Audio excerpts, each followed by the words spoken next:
Hi, welcome to LVR E education. AP state syllabus 10th class heat లెసన్లో part 2తో మీ ముందుకు వచ్చాను. నా ఈ ఛానల్ చూస్తూ ఎంతగానో ఆదరిస్తున్న మీకు ధన్యవాదాలు తెలియజేసుకుంటూ పాఠాన్ని ప్రారంభిస్తున్నాను. నాది ఒక చిన్న సలహా ఏంటంటే, మీరు ఈ వీడియో చూస్తున్నప్పుడు నోట్స్ రాసుకుంటే చాలా మంచిది. ఇది 10th క్లాస్ పిల్లలకి కాకుండా కాంపిటేటివ్ ఎగ్జామినేషన్ ప్రిపేర్ అయ్యే వారికి కూడాను ఉపయోగపడుతుంది. మనం ఏం నేర్చుకుందాం? ఈరోజు పాఠ్యాంశంలో భాగంగా ఉష్ణము అంటే ఏమిటి, ఉష్ణ సమతాస్థితి అంటే ఏమిటి, ఉష్ణమాపకం పనితీరు కోసం ఈరోజు మనం నేర్చుకుంటాం.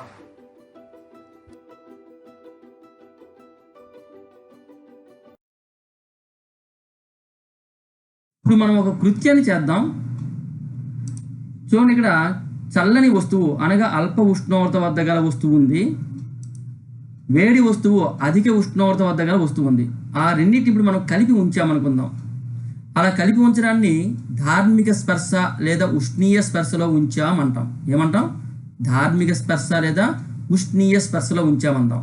ఇలా కలిపి ఉంచినప్పుడు ఏం జరుగుతుందో ఒకసారి చూడండి. వేడి వస్తువు నుంచి చల్లని వస్తువుకి ఏదో ఒకటి ప్రవహిస్తుంది, ఒక శక్తి ప్రవహిస్తుంది.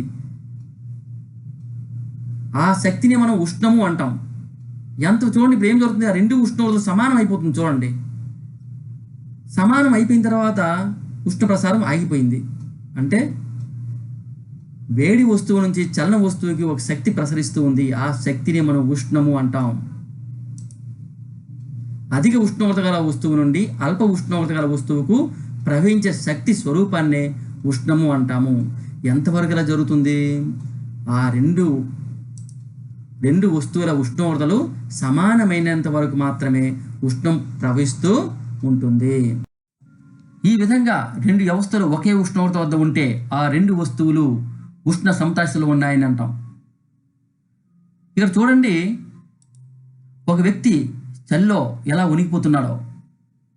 ఎందుకు అలా జరుగుతోంది? అతను ఎటువంటి పరిసరాల్లో ఉన్నాడు? అతను చుట్టూ ఉన్న పరిసరాలు అతని దేహ ఉష్ణోగ్రత కంటే చల్లగా ఉంటే గనక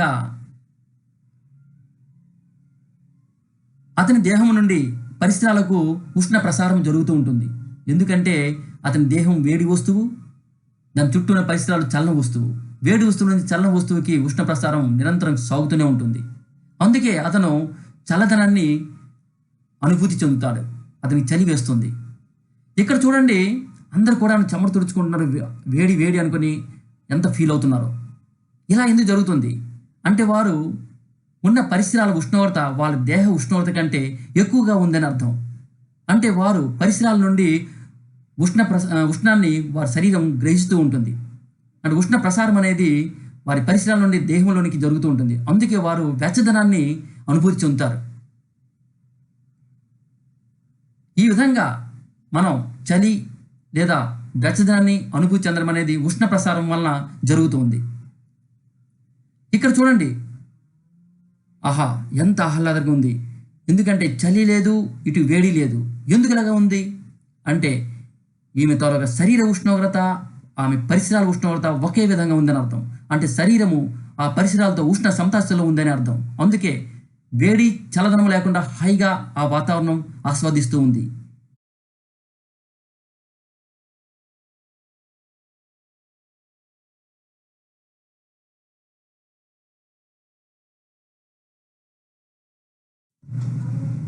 చూడండి, ఇక్కడ ఏబిసి అనే మూడు వస్తువులు కనిపిస్తున్నాయి.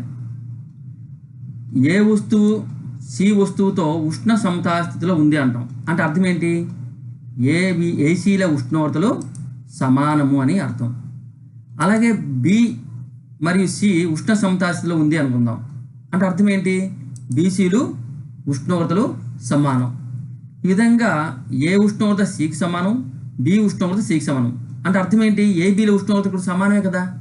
అప్పుడు ఏబీల ఉష్ణోగ్రత సమానమైనప్పుడు ఏబీలు కూడాను ఉష్ణ సమతాస్థితిలో ఉన్నాయని అంటాం.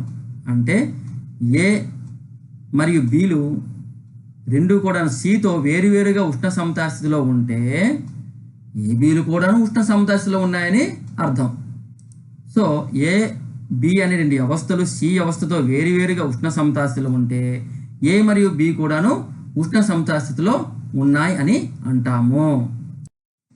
మనం ఉష్ణం అంటే ఏమిటో తెలుసుకున్నాం. వేడి వస్తువు నుండి చల్లని వస్తువుకు ప్రవహించే శక్తి స్వరూపాన్నే ఉష్ణం అంటారు. ఉష్ణానికి ప్రమాణం ఎస్ఐ యూనిట్లో అయితే జౌల్, సిజిఎస్ యూనిట్లో అయితే కెలోరీ. కెలోరీ అంటే ఏమిటి? 1 గ్రామ్ నీటి ఉష్ణోగ్రతను 1 డిగ్రీ సెంటీగ్రేడ్ పెంచడానికి అవసరమైన ఉష్ణాన్ని కెలోరీ అంటారు.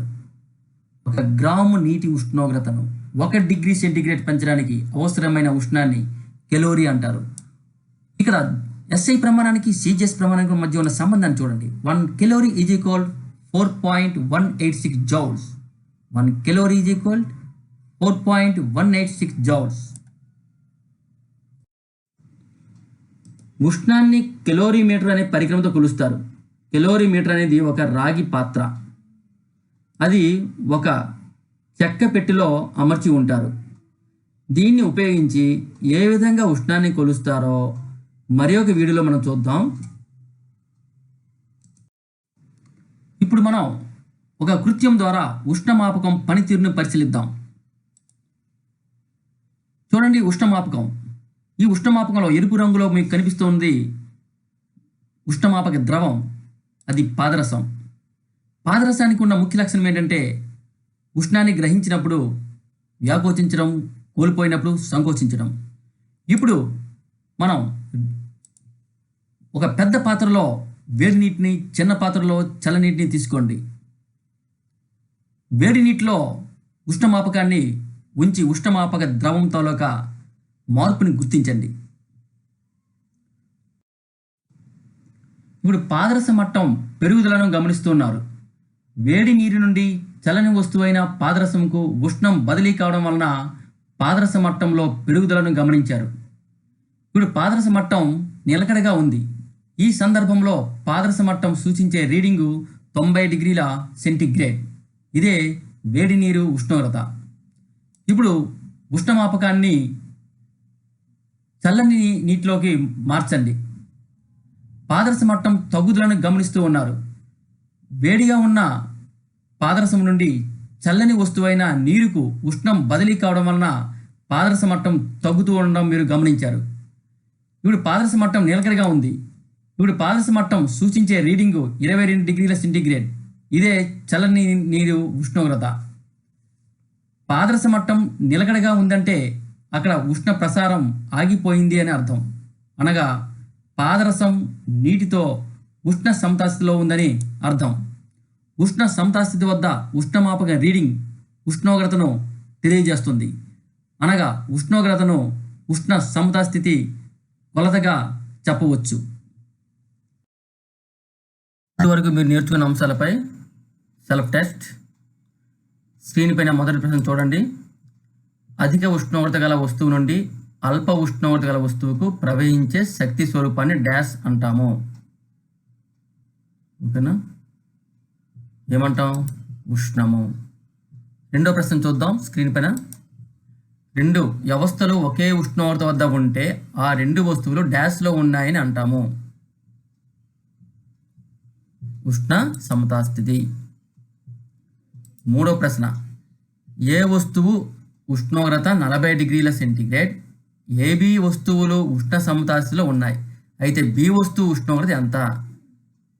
2 వస్తువులు సమతాస్థితిలో ఉన్నాయి కాబట్టి రెండింటి తాలూకు ఉష్ణోగ్రత ఒకటే ఉంటుంది కాబట్టి బి ఉష్ణోగ్రత కూడాను 40 డిగ్రీల సెల్సియస్. నాలుగో ప్రశ్న స్క్రీన్ పైన మీకోసం. మన శరీరం నుండి పరిసరాలకు ఉష్ణం ప్రవహిస్తూ ఉంటే మనం డాష్ అనుభూతి చెందుతాము. చల్లదనము. నెక్స్ట్ ప్రశ్న స్క్రీన్ పైన. ఉష్ణ సమతాస్థితి వద్ద ఉష్ణమాపం రీడింగ్ డాష్ను తెలియజేస్తుంది. ఉష్ణోగ్రత. ఆరో ప్రశ్న. 1 గ్రామ్ నీటి ఉష్ణోగ్రతను 1 డిగ్రీ సెంటీగ్రేడ్ పెంచడానికి అవసరమైన ఉష్ణాన్ని డాష్ అంటారు. కెలోరీ.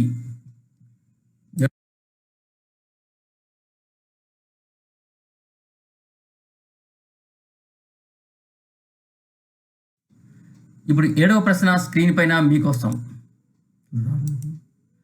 ఏ వస్తువు ఉష్ణోగ్రత 50 డిగ్రీల సెల్సియస్, బి వస్తువు ఉష్ణోగ్రత 104 డిగ్రీల ఫారెన్హీట్ అయినా ఏబీలు ధార్మిక స్పర్శలో ఉన్నప్పుడు ఉష్ణము డాష్ నుండి డాష్ ప్రవహిస్తుంది. ఇక్కడ ఏ ఉష్ణోగ్రత ఏమో సెల్సియస్లు ఇస్తే బి ఉష్ణోగ్రత ఫారెన్హీట్లు ఇచ్చారు. కాబట్టి మనం సెల్సియస్ని ఫారెన్హీట్లోకి మార్చుకుందాం. అంటే సి బదులుగా ఏం రాయాలి? ఇక్కడ మనకి సూత్రం ఏంటి? F = 9C/5 + 32. సో సి బదులుగా మనం 50 రాయండి. 9 × 50/5 + 32. 5 × 10 = 50. సో 9 × 10 = 90 + 32 112. ఇప్పుడు అంటే 50 డిగ్రీల సెల్సియస్ దేనికి సమానం? 112 డిగ్రీల ఫారెన్హీట్ సమానం. అంటే 50 డిగ్రీల సెల్సియస్ అనేది 104 కంటే ఎక్కువే కదా. సో ఏ ఉష్ణోగ్రత ఎక్కువ, బి ఉష్ణోగ్రత తక్కువ. సో ఉష్ణం అనేది ఏ నుండి బికు ప్రవహిస్తుంది. ఏ నుండి బికు. ఓకేనా?